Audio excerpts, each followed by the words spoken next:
बड़ा रस है कथा में, बड़ा आनंद है इनकी भक्ति में। और जिन राम के चरित्र की वार्ता करने हम बैठे, जिन हनुमान के चरित्र की वार्ता करने बैठे, वो राम हमारे आराध्य, हमारे भारत के संपत्ति, हमारे विश्व की धरोहर, क्या कहना।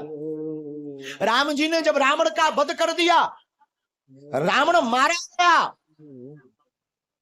रात का समय चांदनी को निहारते हुए एक शिला पर बैठे हैं। उसी समय पीछे से एक स्त्री आई और स्त्री की छाया राम जी ने देख ली, और स्त्री की छाया देखकर प्रभु राम खड़े हो गए, और खड़े होकर के धीरे से हाथ जोड़कर कहा, कौन हो मां? हे मां, तुम कौन हो? कृपा करके अपना परिचय दीजिए। इतना सुनते ही वो छाया रूपी जो स्त्री, कौन हो तुम? तो वो जो स्त्री थी वो बोली, राम, मैं कोई और नहीं, मैं अभाग्नि पापनी रावण की पत्नी मंदोदरी हूं। तो प्रभु श्री राम ने कहा, मां, रावण का तो आज वध हो गया और तुम इतनी जल्दी इतनी रात को अकेली मेरे पास क्यों आई हो? क्या बात है मां? सब ठीक तो है? सब खैरियत तो है ना मां? मां, हम जानते हैं आपको आज कष्ट हुआ हो, जो बच जाता उसका पुनर्जन्म हो जाता, जो नहीं बचता उसकी मृत्यु होती है। मंदोदरी कहती, राम, मैं कुछ नहीं देखने आई, बस तुम्हें देखने आई। राम जी ने कहा, क्यों मां?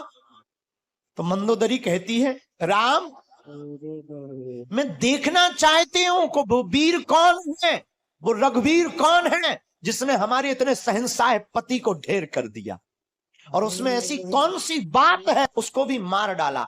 तो प्रभु राम ने हाथ जोड़कर पूछा, मां, आपने मुझ में ऐसा क्या देखा, जरा बताओ जो तुम्हारे पति से अलग है।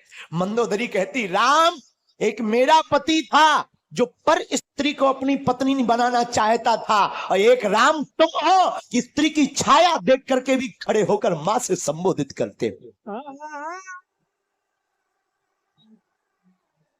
ये राम का आदर्श, ये प्रभु श्री राम का।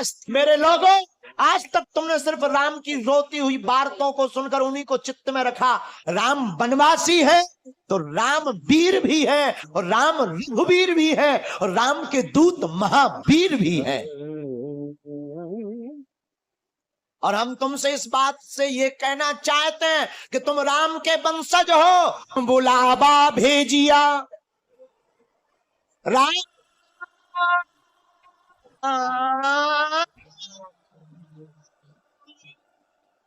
राम बुलावा भेजिया, दिया कबीरा रोए, जो सुख साधु संग में, जो वैकुंठ न हो, वो वैकुंठ न होए। आप लोग 4 घंटे से बैठे, क्या तुम्हें घर की याद आ रही? भूख, जो कर्जा चुकाना है वो याद आ रहा क्या? जो मिलने जाना है वो याद आ रहा क्या? देखो कितनी अद्भुत बात है। प्रभु की कथा में तुम्हें कुछ याद नहीं आ रहा। हम यही तुमसे कहना चाहते हैं, तुम थोड़ा मुस्कुराते हो, फोटो अच्छी आ जाती है। जिंदगी भर मुस्कुराते रहो, पूरी जिंदगी भी तो अच्छी आ जाएगी यारो।